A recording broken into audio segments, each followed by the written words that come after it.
In today's video, we're gonna take a look at Sting's time in WCW, TNA, and finally AEW, showing his rise to the top. Battling the likes of Ric Flair and the Four Horsemen, Stone Cold Steve Austin, Bret Hart, Hulk Hogan, and many more. Be sure to stay with us to the end as we show you how he did it with some facts that will definitely be shocking. Let's get right into it.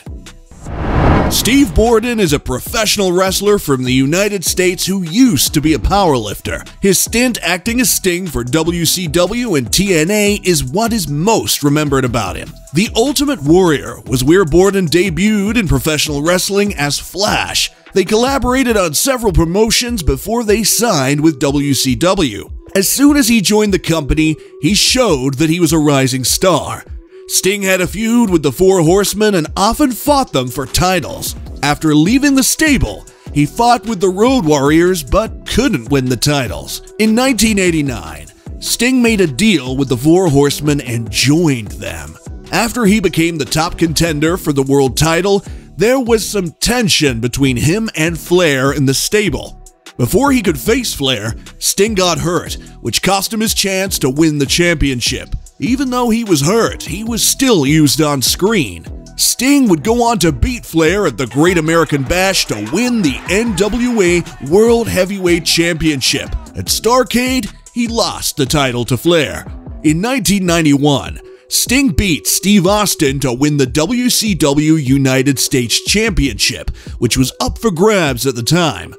Rick Rude beat him at Clash of Champions 17 after 86 days. At Super Brawl 2, Sting won his first WCW World Heavyweight Championship by defeating Luger.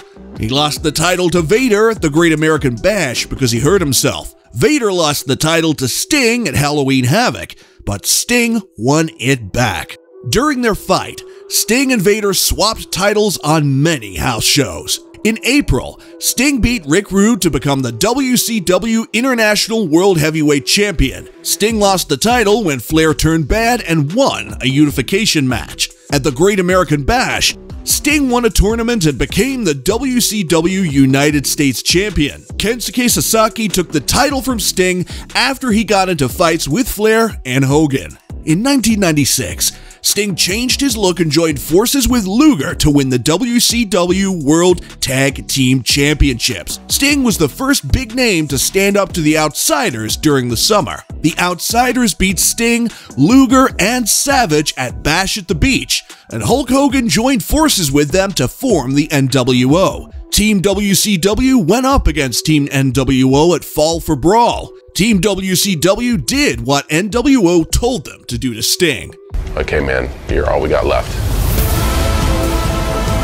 After Fall for Brawl, Sting changed his look. The Crow, a movie, gave him the idea. NWO tried to get Sting to join their team, but he turned them down. At WCW Uncensored, Sting joined the WCW and went after the NWO. Sting beat Hulk Hogan at Starrcade to win the WCW World Heavyweight title. Sting lost the world title in 1998 and became a member of the Wolfpack. Sting fought against Bret Hart and beat him.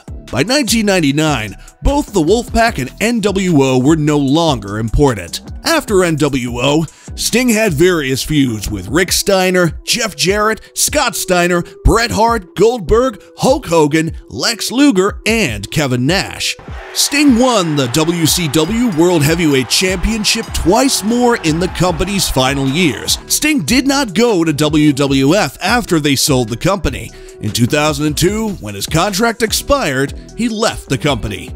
At first, Sting agreed to show up 4 times a year. After a year, he came out of retirement and signed a contract with TNA. Jeff Jarrett was the first person Sting had a big fight with. Sting and Jarrett fought for more than 6 months, and Sting said he wanted to take the world title from Jarrett. Sting beat Jeff Jarrett at Bound for Glory to become the NWA World Heavyweight Champion.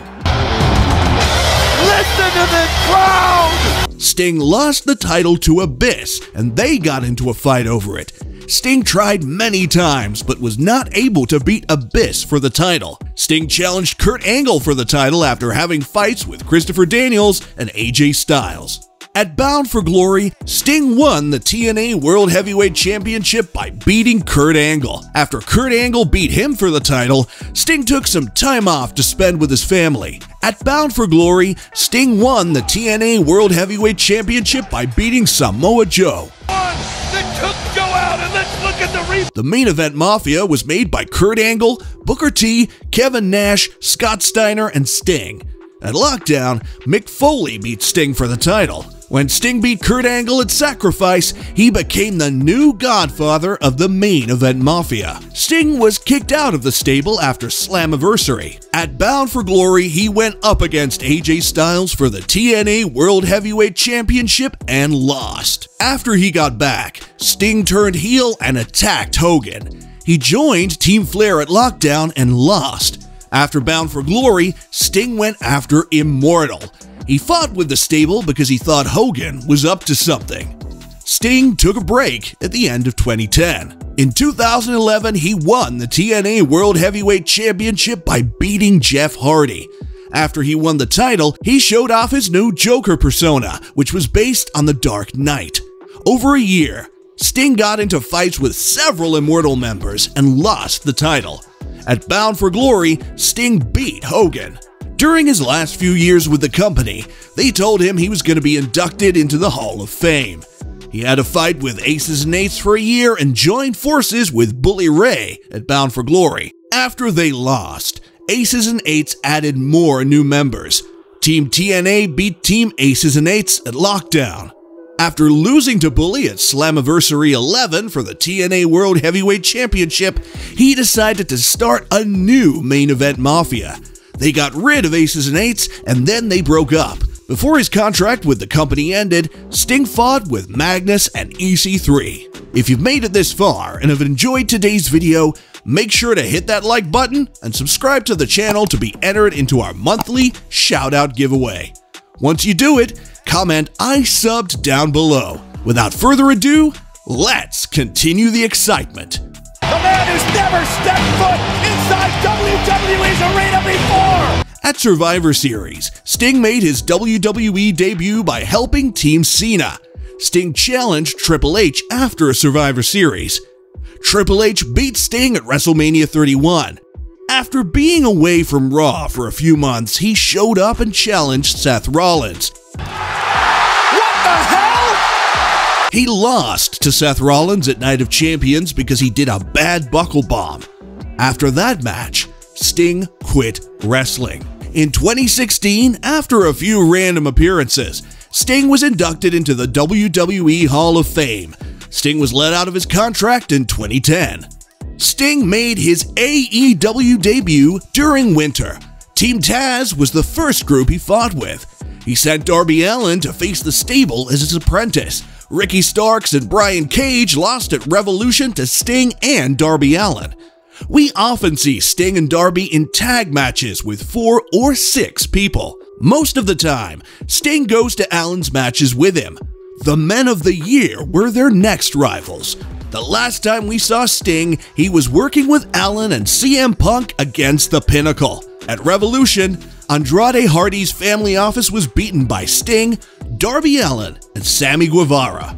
See you in the next video.